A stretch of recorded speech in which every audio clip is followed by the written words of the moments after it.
राज्यसभा सभापति एम वेंकैया नायडू को आज विदाई दी जाएगी। उपराष्ट्रपति और राज्यसभा के सभापति आज प्रधानमंत्री नरेंद्र मोदी और अन्य शीर्ष नेताओं की मौजूदगी में उच्च सदन में विदाई दी जाएगी। एम वेंकैया नायडू का बुधवार को अपने पद पर अंतिम दिन है। उनकी जगह जगदीप धनखड़ 11 अगस्त को उपराष्ट्रपति के रूप में पद और गोपनीयता की शपथ लेंगे। भारत के 14वें उपराष्ट्रपति के लिए निर्वाचित जगदीप धनखड़ ने रविवार को उपराष्ट्रपति एम वेंकैया नायडू से मुलाकात की। उपराष्ट्रपति ने उन्हें देश के अगले उपराष्ट्रपति के रूप में निर्वाचित होने पर हार्दिक बधाई दी और उनके सफल कार्यकाल के लिए शुभकामनाएं दी। तृणमूल कांग्रेस ने पार्टी के निर्देश की अवहेलना कर उपराष्ट्रपति चुनाव में मतदान करने वाले अपने 2 सांसदों शिशिर अधिकारी और दिव्येंदु अधिकारी को रविवार को पत्र भेजकर जवाब तलब किया है। उपराष्ट्रपति चुनाव में मतदान से दूर रहने की पार्टी के फैसले के बावजूद दोनों सांसदों ने शनिवार को दिल्ली जाकर मतदान किया था। प्रधानमंत्री नरेंद्र मोदी ने सहकारी संघवाद की भावना में सभी राज्यों के सामूहिक प्रयासों की सराहना की, जिसने भारत को कोविड-19 महामारी से उबरने में मदद की। नीति आयोग की गवर्निंग काउंसिल की 7वीं बैठक में संबोधित करते हुए पीएम मोदी ने कहा कि हर राज्य में अपनी ताकत के अनुसार महत्वपूर्ण भूमिका निभाई और कोविड के खिलाफ भारत की लड़ाई में योगदान दिया। इसने भारत को विकासशील देशों के लिए एक वैश्विक लीडर के रूप में पेश किया।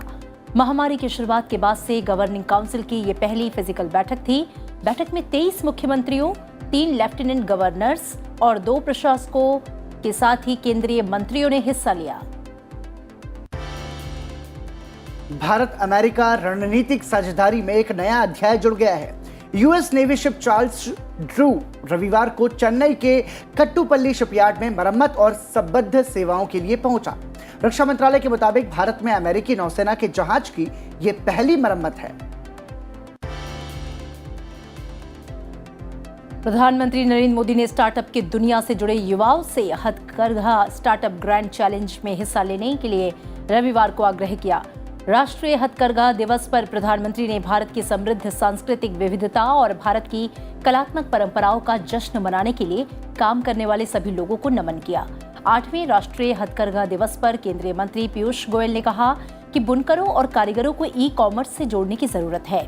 उन्होंने कहा कि सभी सरकारी विभागों को अपनी कपड़ा जरूरतों के लिए हथकरघा उत्पाद खरीदना चाहिए। आईसीएमआर के एक संस्थान की ओर से भारत के पहले 2 मंकीपॉक्स मामलों के विश्लेषण से पता चला है कि यूएई से लौटे दोनों लोग वायरस के A.2 स्वरूप से संक्रमित थे।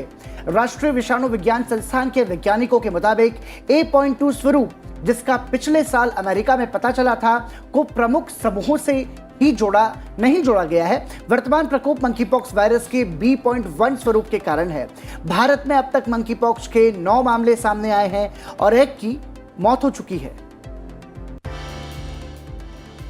Combined university entrance test undergraduate 2022 के शेड्यूल में एक बार फिर से बदलाव किया गया है। एनटीए ने आधिकारिक नोटिस जारी कर परीक्षा की नई डेट्स का ऐलान किया। जिन उम्मीदवारों का एग्जाम 12 से 14 अगस्त तक होना था, वो अब 24 से 28 अगस्त तक की परीक्षा में शामिल होंगे। आपको बता दें कि कुछ एग्जाम सेंटर्स पर तकनीकी गड़बड़ियों के चलते परीक्षा नहीं हो पाई थी। भारतीय अंतरिक्ष अनुसंधान संगठन इसरो का देश के अगली पीढ़ी के पहले छोटे उपग्रह प्रक्षेपण यान SSLV-D1 का मिशन विफल हो गया। प्रक्षेपण यान की मदद से प्रक्षेपित किए गए दोनों उपग्रह EOS-02 और आजादी सैट गलत कक्षाओं में स्थापित होकर नीचे गिर गए। इस अभियान की विफलता की वजह का पता कर लिया गया है। अब इसके समाधान की दिशा में कार्रवाई की जाएगी। कॉमनवेल्थ गेम्स के 10वें दिन भारत के लिए शानदार रहा। भारत के लिए नीतू घंघास, अमित पंघल, निखत जरीन और एलहॉस पॉल ने गोल्ड मेडल पर कब्जा जमाया। वहीं अब्दुल्ला अबू बकर और भारतीय महिला क्रिकेट टीम ने सिल्वर मेडल अपने नाम किया और इसके अलावा भारतीय महिला हॉकी टीम संदीप कुमार और अन्नू रानी ने भारत को ब्रॉन्ज मेडल दिलाया। रविवार तक भारत 55 मेडल्स के साथ 5वें स्थान पर पहुंच गया। इसमें 18 गोल्ड, 15 सिल्वर और 22 ब्रॉन्ज मेडल शामिल हैं। राष्ट्रपति, उपराष्ट्रपति, प्रधानमंत्री और लोकसभा अध्यक्ष ने इन सभी विजेताओं को ट्विटर पर शुभकामनाएं दी। और चलिए अब नजर डाल लेते हैं राज्यवार सुर्खियों पर। स्वतंत्रता दिवस से पहले राष्ट्रीय जांच एजेंसी को एक बड़ी कामयाबी मिली है। एजेंसी ने दिल्ली के बाटला हाउस में प्रतिबंधित आतंकी संगठन आईएस के सक्रिय सदस्य मोहसिन अहमद को गिरफ्तार किया। इसके बाद रविवार को उसे पटियाला हाउस स्थित एनआईए कोर्ट में पेश किया गया, जहां से उसे 1 दिन की रिमांड मिल गई। आतंकी के पास से एक मोबाइल और 2 लैपटॉप बरामद हुए। महाराष्ट्र के मुख्यमंत्री एकनाथ शिंदे 15 अगस्त से पहले कम से कम 15 मंत्रियों को शामिल कर सकते हैं, अपने मंत्रिमंडल का विस्तार कर सकते हैं। इसमें उप मुख्यमंत्री देवेंद्र फडणवीस के महत्वपूर्ण गृह विभाग संभालने की उम्मीद है। हरियाणा विधानसभा का मॉनसून सत्र आज से शुरू होगा। इस मॉनसून सत्र में हरियाणा विधानसभा की कार्यवाही पूरी तरह से डिजिटल होगी। सत्र के काफी हंगामेदार होने के आसार हैं। जनहित मुद्दों को लेकर कांग्रेस और इनेलो सरकार को घेरने की कोशिश करेगी। पश्चिम बंगाल की मुख्यमंत्री ममता बनर्जी ने प्रधानमंत्री नरेंद्र मोदी की अध्यक्षता में हुई नीति आयोग की बैठक में इस बात पर जोर दिया कि केंद्र को राज्य सरकारों की मांगों को अधिक गंभीरता से लेना चाहिए, उन पर कोई नीति थोपी नहीं जानी चाहिए। साथ ही ममता बनर्जी ने जोर देकर कहा कि केंद्र और राज्यों के बीच अधिक सहयोग होना चाहिए।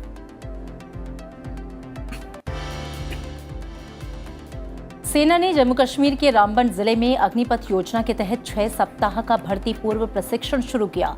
सुदूर बुजला और मोहबल गांव में सेना के उग्रवाद रोधी बल के तत्वावधान में आयोजित किया जा रहा प्रशिक्षण कार्यक्रम 6 अगस्त को शुरू हुआ और 20 सितंबर को समाप्त होगा।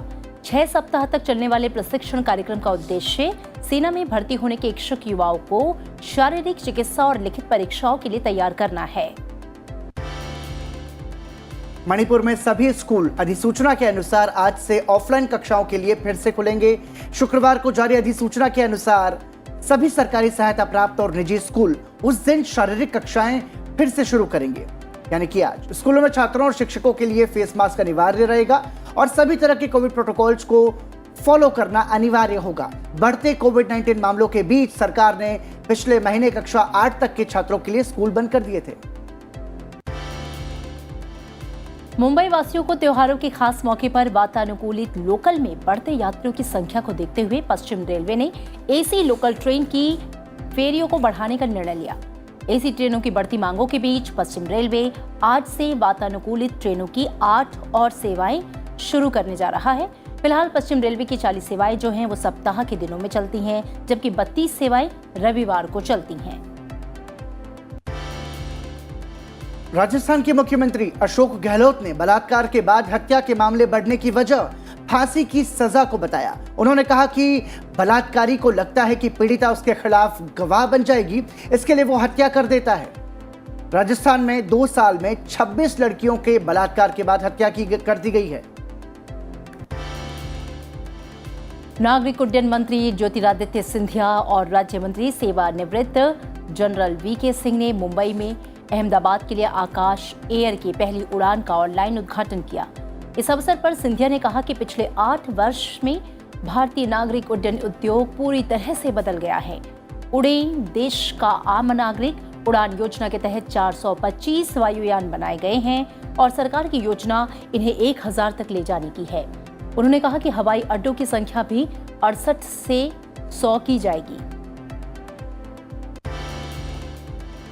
ओडिशा के कुछ हिस्सों में रविवार को बहुत भारी स्तर की बारिश हुई और बंगाल की खाड़ी के ऊपर बने दबाव क्षेत्र के कारण राज्य में अगले 3 दिन के दौरान और बारिश होने का अनुमान है।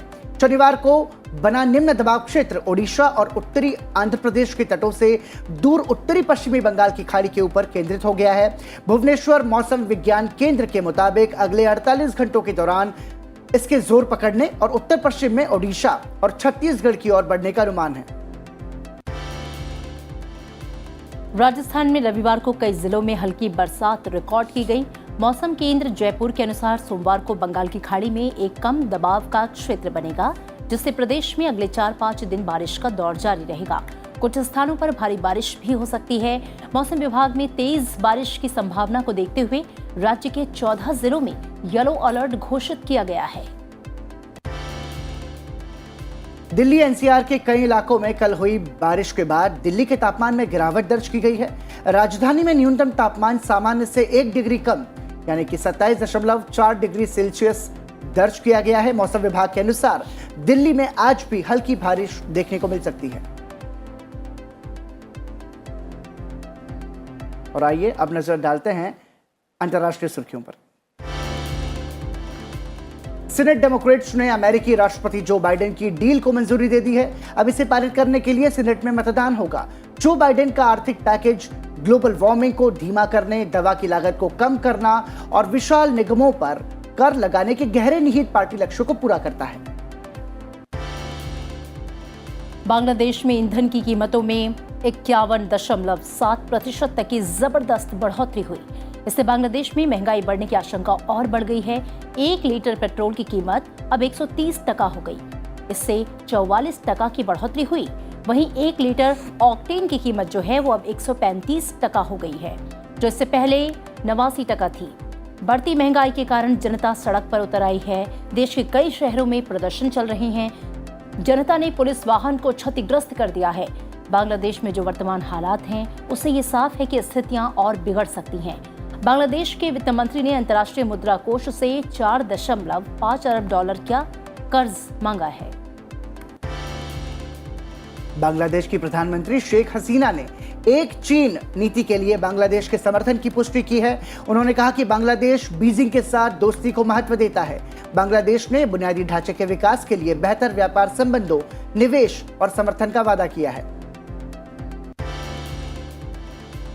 ताइवान जल डमरू मध्य में रविवार को चीन और ताइवान के कई जंगी जहाज आमने सामने आ गए। इससे कुछ ही देर के लिए स्थिति बेहद तनावपूर्ण हो गई। चीनी सेना की पूर्वी थिएटर कमान के मुताबिक एक साथ जमीनी और हवाई हमले के अभ्यास में क्षमता और तालमेल को परखने का काम पूरा हो गया। वहीं ताइवान के प्रधानमंत्री स्यू तेंग-चांग ने कहा कि देश के आसपास से चीनी सेना नहीं हटी है। इससे हमले की आशंका है। ताइवान विवाद नहीं बढ़ाना चाहता, संयम से अपनी आजादी, लोकतंत्र और संप्रभुता की रक्षा कर रहा है। गाजा पट्टी पर इस्राएल के हवाई हमले में उग्रवादी इस्लामिक जिहाद का दूसरे शीर्ष कमांडर खालिद मंसूर मारा गया। इस हवाई हमले में अब तक इस्लामिक जिहाद के 2 कमांडर ढेर हुए हैं। फिलिस्तीन के स्वास्थ्य मंत्रालय के मुताबिक गाजा में हिंसा से मरने वालों की संख्या बढ़कर 32 हो गई है। इसमें 6 बच्चे भी शामिल हैं। वहीं 250 से ज्यादा लोग घायल भी हुए हैं। गुस्तावो पेट्रो ने बोगोटा में कोलंबिया के पहले वामपंथी राष्ट्रपति के रूप में पद की शपथ ली। उनके शपथ के दौरान हजारों की संख्या में लोग मौजूद थे।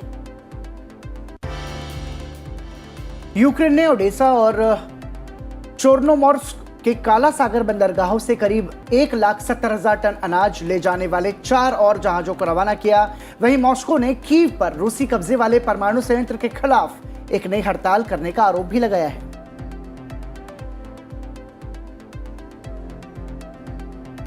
और आइए अब नजर डालते हैं